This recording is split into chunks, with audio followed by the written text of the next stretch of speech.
오늘 여러분과 함께 누가복음 20장 두 번째 말씀의 나눔을 가지도록 하겠습니다.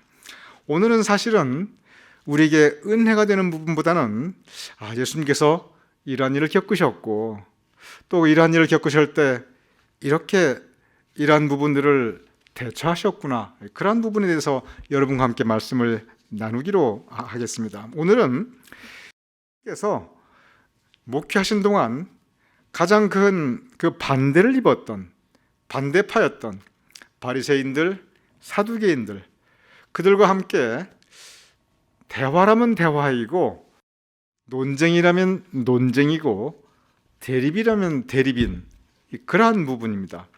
그런데 예수님께서 그렇게 모두를 사랑해 주시고 하나님의 독생자 아들로서 구원을 가르치시고 구원의 약속을 해주셨지만, 그러나 예수님께서도 반대파에 의해서 참 많은 고난을 받으셨습니다. 고난을 받으시되 어디까지 고난을 받으셨냐면 골고다의 십자가까지 예수님께서 그 모진 고난을, 죽음의 고난까지 겪으시게 됩니다. 그런데 그러한 바리새인들과 사두개인에 대한 이야기가 오늘 누가복음 20장에 기록되어 있습니다. 누가복음 20장 20절, 오늘의 말씀 이렇게 시작됩니다. 제가 읽어보겠습니다. 이에 그들이 엿보다가 예수를 총독의 다스림과 권세 아래 넘기려 하여 정탐을 보내어 그들로 스스로 의인인 채 하며 예수의 말을 책잡게 하니, 그들이 누구입니까? 예수님의 반대파들입니다. 그들이 누구입니까? 예수님을 배척하고 그리고 핍박했던 사람입니다. 구체적으로 바리새인들입니다. 그런데 엿봅니다. 뭘 엿보냐? 약점을 엿봅니다. 참 바르지 않습니다. 저 사람 어떻게 하면 잘못하는 거 있나? 약점을 엿보고 맨 마지막에 책잡게 하니, 참 아름답지 못한 모습입니다. 약점이 뭔가 있나 엿보고 약간의 빈틈만 보이면 곧바로 책잡고 있습니다. 그러니 누가 견딜 수가 있겠습니까? 근데 저런 모습이 오늘날에도 참 많이 있습니다. 안타까운 일입니다. 예수님 때도 있었던 일인데, 그런데 저런 일이 한두 번도 아니고 계속 많이 이어지는 것을 볼 수 있습니다. 그런데 이제 엿보면서 책잡는 그런 그 사람들이 어떻게 행동이냐면, 네 번째 있는 말이 참 한번 눈여겨볼 만합니다. 그들이 스스로 어떤 채 하며? 의인인 채 하며. 마음에는 악한 마음이 있습니다. 약점이 뭔가 있나 엿봅니다. 빈틈은 책잡습니다. 넘어뜨리려고 합니다. 핍박합니다. 그런데 행동은 어떻게 하면? 스스로 인척합니다. 참 옛날이나 지금이나 악한 사람들의 특징이 좀 저런 부분인 것 같습니다. 참 아쉽습니다. 명분은 언제나 좁습니다. 의인인 척합니다. 그런데 의도는 악하고 결과도 악합니다. 바로 그러한 부분을 오늘 성서는 우리에게 말씀하고 있습니다. 그런데 저렇게 엿보고 책잡는데 말은 어떻게 하냐면 21절 이렇게 합니다. 그들이 물어 이르되 선생님이여 우리가 아노니 당신은 바로 말씀하시고 가르치시며 사람을 외모로 취하지 아니하시며 오직 진리로서 하나님의 도를 가르치시나이다. 물론 예수님이 저렇게 하셨어요. 예수님께서 바로 말씀하시고 정도를 가르치셨고 사람을 외모로 취하지 아니하셨고 오직 진리로서 하나님의 도를 가르쳤어요. 그런데 저 부분은 빈정거리는 겁니다. 저 부분은 조롱하고 있습니다. 다른 말 하는 것 같은데 그 의도는 조롱하고 빈정대고, 그리고 아까 20절에 기록되어 있는 것처럼 엿보고 책잡고 있습니다. 그러면서 한 가지 질문을 던집니다. 누가복음 20장 22절, 여러분이 잘 아시는 그 유명한 질문입니다. 같이 읽어보죠. 시작.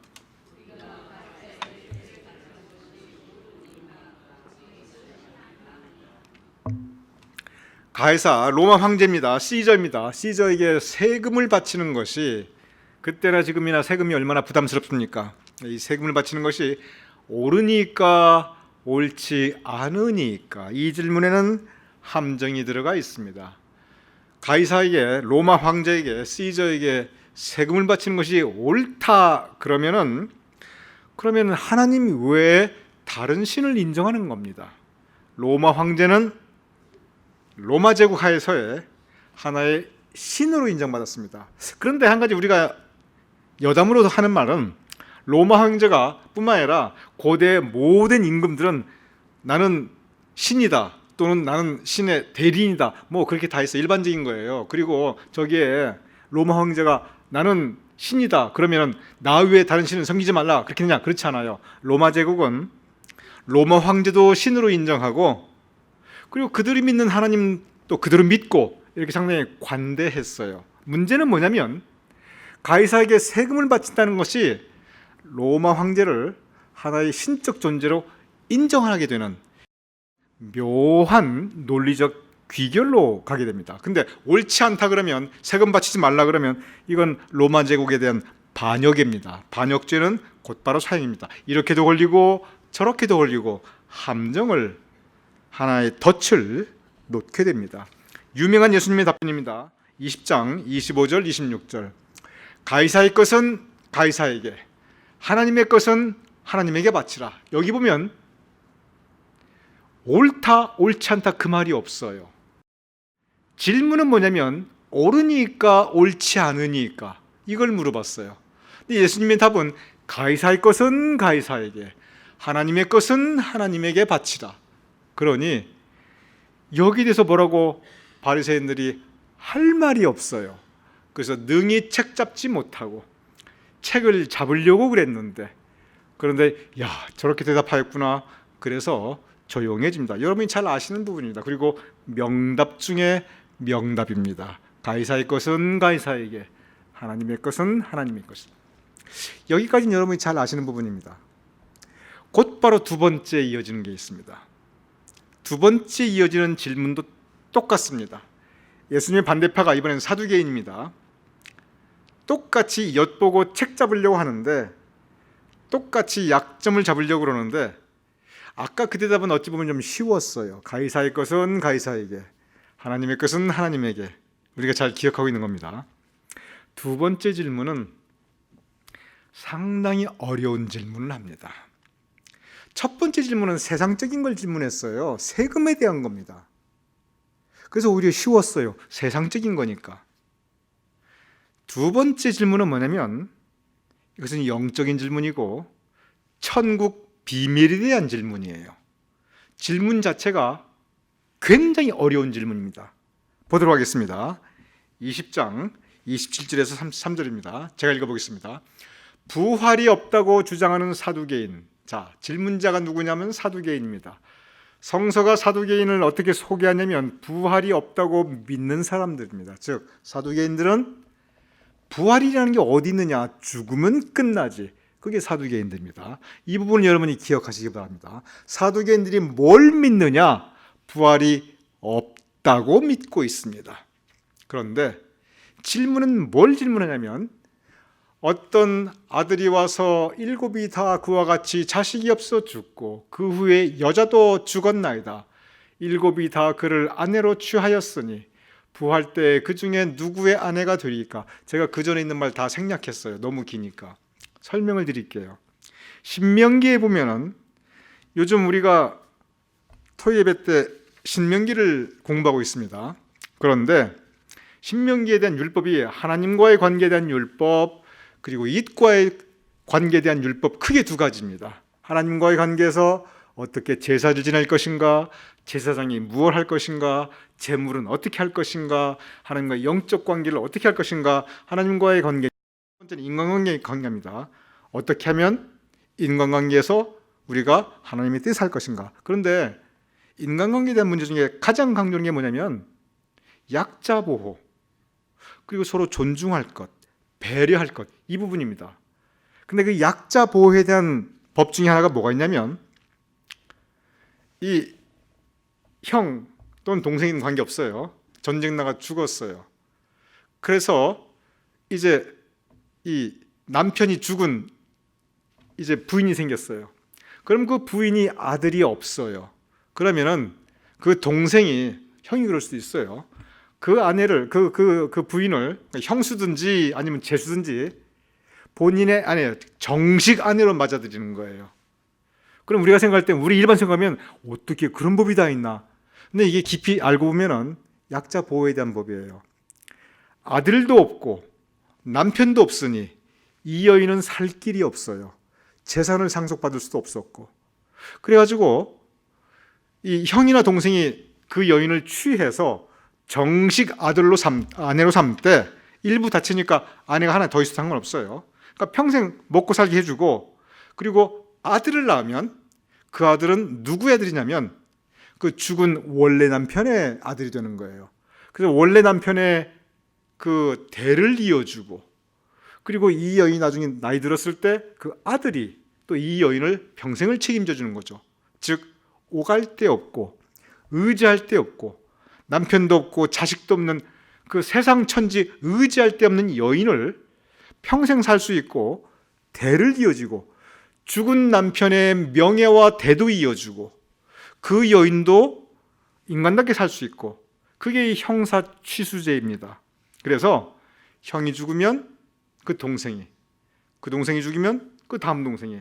그래서 질문이 뭐냐면 7 형제가 있는데 이 맨 위에 형이 죽었어요. 전쟁 나갔든지 병이든지. 그래서 이 여인을 밑에 동생이 왔어요. 또 죽었어요. 자식 없이. 이 아내가, 여인이 3번째 또 갔어요. 또 세상 떠났어요. 그래서 7번째까지 참 기구한 여인이죠. 한 여인이 결혼을 원하지 않았는데 7번이나 하게 되었어요. 7 형제한테. 이건 신명기에 율법이 정하는 거니까 창피할 것도 없고 잘못된 거 하나도 없어요. 신명기 율법을 그대로 따른 거예요. 그러니까 집안 창피할 것, 동네 망신 전혀 없어요. 정상적인 거예요. 그렇게 해야 되는 거예요. 문제는 뭐냐면 사두개인들이 뭘 질문했냐면, 자, 이 땅에 살다가 한 여인이 이렇게 7 형제의 아내를 차례대로 돌아갔는데 부활해서 살아나면은, 그러면은 누구의 아내입니까? 첫째 맨 첫 결이니까 형입니까? 마지막 7이니까 뭐 끝에 승자가 승자다 7번째입니까? 아니면 중간에 누구입니까? 여러분 한번 곰곰이 생각해 보시기 바랍니다. 7 형제입니다. 여인은 한 여인입니다. 다 아내를 순번대로 돌아갔어요. 그 자체는 잘못된 게 절대 아니에요. 질문의 요지는 뭐냐면 누구의 아내입니까? 이 부분이에요. 질문 자체는 황당하지요? 그러면은 첫째 아내다 그러면 나머지 6을 되며, 다 아내다 그러면은 한 여자가 7 남편 어떻게 되며, 아주 복잡해지는 거예요. 근데 여기에 키포인트가 뭐냐면, 다시 띄워주시겠어요? 자, 맨 첫 줄에 사두개인들이 뭘 믿는다고 그랬죠? 부활이 없다고 하는 것을 믿고 있어요.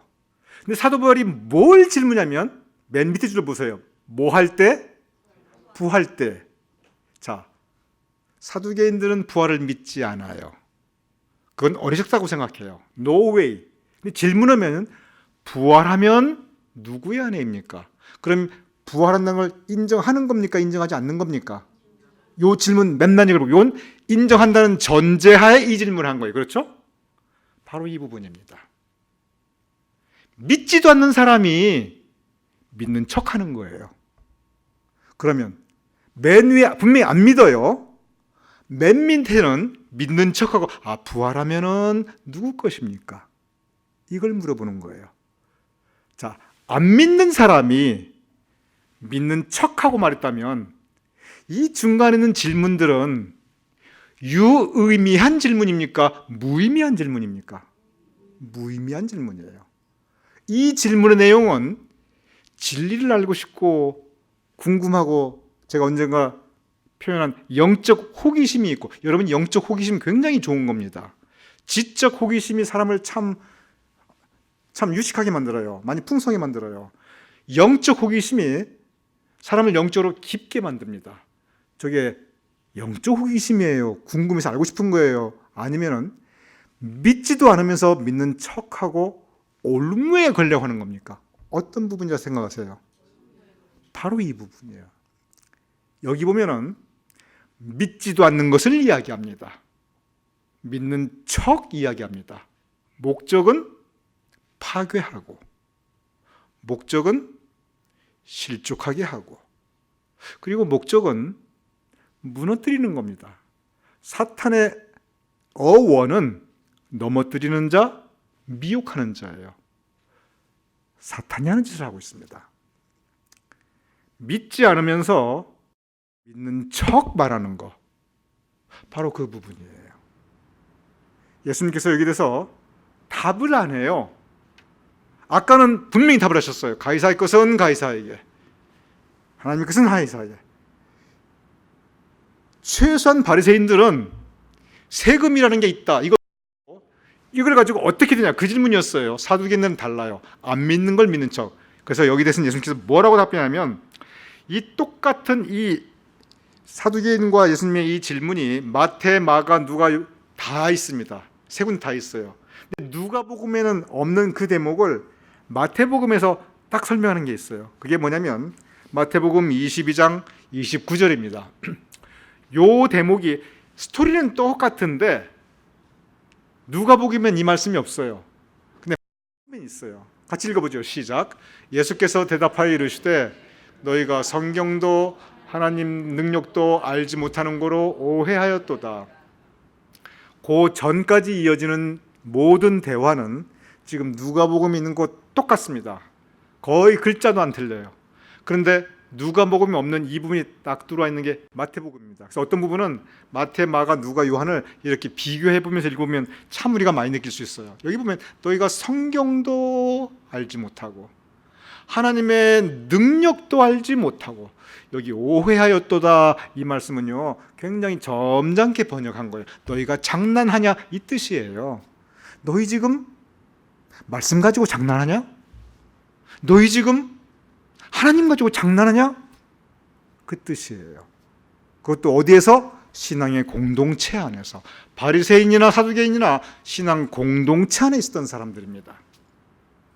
그런데 신앙 공동체 안에 있는 사람이 믿지도 아니하면서 믿는 것처럼 말씀 가지고 장난하고 하나님 가지고 오해하도다 장난하냐, 그 뜻이에요. 여러분, 저런 일이 요즘도 있을까요, 없을까요? 참 아쉽게도 의외로 많습니다. 그래서 교회의 질서가 무너지고 영적 권위가 무너지고, 그래서 성경 말씀이 잘못 왜곡되어 전파되고, 그리고 하나님에 대해서도 잘못된 믿음이 자꾸 전파되고 있는 것이 바로 이러한 부분입니다. 진정한 믿음, 그리고 순수한 믿음, 우리에게 이게 정말 필요합니다.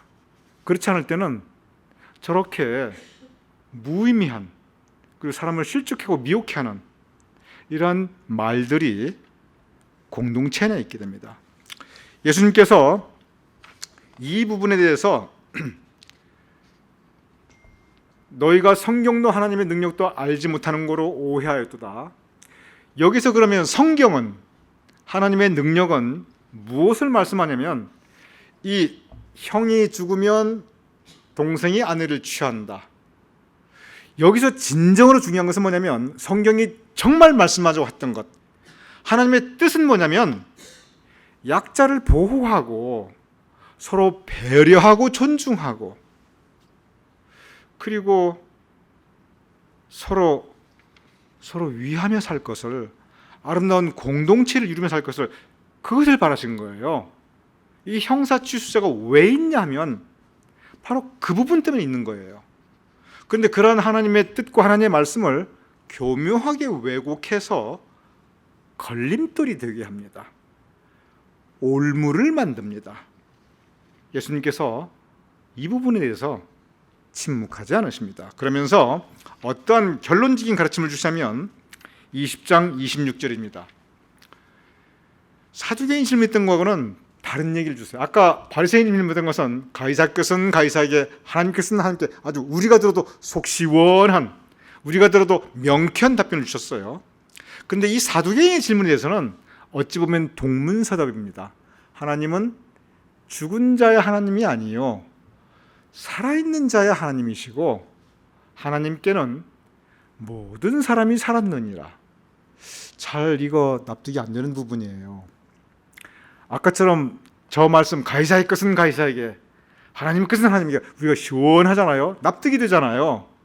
근데 이 말씀은 납득이 잘 안 돼요. 이 말씀 들어보면서 저게 무슨 뜻인가 하는 이런 생각이 들지 마음속에 시원하고 명쾌한 느낌이 안 듭니다. 오늘의 사두개인들의 질문은 죽으면 어떻게 합니까? 그 얘기예요. 죽어서, 자, 사두개인들은 죽는다는 건 알아요. 하지만 부활은 안 믿었던 사람이에요. 부활도 안 믿었던 사람들이 부활의 그 부분을 이야기하거든요. 예수님의 질문은 너희들 죽음 이후의 부활 전혀 믿지도 않는 사람들인데, 근데 하나님으로 생각해보면 죽은 자의 하나님이 아니에요. 왜 죽은 자의 하나님이 아니냐면, 우리 모든 믿는 사람들은 살아있을 때 우리는 살아있는 우리의 하나님이고, 우리가 죽으면, 사두개인들은 죽으면 끝난다, 이게 사두개인들의 믿음이에요. 그래서 부활을 믿지 않는 거예요. 죽음은 끝난다. 그래서 죽은 자의 하나님은 없는 거예요. 하나님은 죽은 자의 하나님이 아니요, 이것은 사두개인들은 여기까지만 믿는 거예요. 예수님께서 가르친 것은 뭐냐면, 살아있는 자의 하나님이시고, 하나님께서는 모든 사람이 살았느냐, 하나님께는 모든 사람이 살았느냐, 이 말씀은 뭐냐면 하나님에게는 죽은 사람도 살았느니라, 그 뜻이에요. 왜? 믿음 가운데 죽은 사람들은 다시 부활하여 영생하니까. 여러분과 저 우리 모두 이 땅에서의 삶을 다한 이후에 천국에서 하나님께서 우리에게 허락하시는 영생의 영광에 참여하게 됩니다. 그래서 우리에게는 죽음으로 끝나는 것이 아니라 새로운 생명이 보장되어 있어요. 그래서 하나님께는 살아있는 우리 모두는 살아있는 사람의 하나님이시고, 죽은 이후에도 우리는 영생하기 때문에 여전히 하나님께서는 모든 사람이, 하나님에게는 모든 사람이 살았느니라. 즉, 죽음 이후에도 하나님 앞에는 우리 모두 살아있는 생명이 되는 것입니다. 이 사두개인들은 믿지도 않는 걸 가지고 올무에 걸려고 예수님에게 아주 묘한 그런 정말 이상한, 세상말로 요상한 질문을 하였는데, 예수님께서는 거기에 답은 안 하세요. 그 여인이 첫째다, 둘째다, 아니면 다 나눠 가져야 된다, 이런 얘기 일치 없어요. 뭘 말씀하시냐면 사두개인들이 믿지 않는 영생에 대한 가르침을 주십니다. 영생에 대한 가르침을 주시면서 사두개인들에게 그들이 믿지 않는 부활에 대한 깊은 가르침을 주고 계십니다. 그러면 다시 그 질문 처음 들어서, 그럼 그 여인은 누구의 남편인가? 그 앞에 예수님께서 그런 말씀을 하세요. 이 세상에서는 장가다 가고 십도 가지만 하늘나라에 가서 또 누가 결혼하고 또 누가 장가가고 그런 게 아니라 우리는 천사같이 살아간다, 그 답변을 주십니다. 즉, 그 질문 그 자체 아주 명쾌하고 시원한 답변 안 남기세요. 여지를 남기고 있습니다. 천국에 대한 부분, 그것은 여전히 신비의 세계입니다. 중요한 것은 하나님에게는 모든 사람들이 살았느니라, 오히려 동문서답처럼, 우문현답처럼 오히려 믿는 사람에게 보장되어 있는 영생에 대해서 가르쳐 주십니다. 여러분과 저 우리 모두 영생의 소망을 가지고 살아가는 사람입니다. 오늘 예수님 정말 가장 예수님의 목회 기간 동안에 처음부터 반대했고 끝까지 반대했어요. 언제까지 반대했냐면 예수님께서 돌아가실 때까지 반대했어요. 그 바리새인들과 사두개인들 그 질문을 통해서 예수님께서 우리에게 주시는 교훈을 돌아봅니다. 가이사의 것은 가이사에게, 하나님의 것은 하나님에게. 근본적으로 무슨 뜻이냐면 우리가 이 땅 세상 일도 열심히 하고 세상 법도 잘 지키고 우리가 열심히 이 세상에서 정직하고 그리고 올바른 사회인, 직장인, 그리고 각 가정에서의 가족으로 우리가 살아나가고, 즉 세상에서도 하나님 뜻대로 살고, 그리고 영적으로 하나님의 것은 하나님에게, 우리 신앙생활도 하나님과의 영적 관계도 잘 가지고 그 아침을 주셨어요. 그리고 사두개인들의 누구의 아내입니까? 그 부분은 우리에게 약속되어 있는 영생에 대해서 가르쳐 주시면서 이 땅에 살지만 그러나 천국 소망을 가지고 살아가는 믿음에 대해서 가르쳐 주셨습니다. 오늘 이 대화를 통해서 우리에게 허락해 주신 영생을 바라보며 또 우리에게 허락해 주신 주어진 이 땅에서의 삶을 하나님의 뜻에 합당하게 살아갈 수 있는 저와 여러분이 될 수 있기를 주님의 이름으로 축원합니다.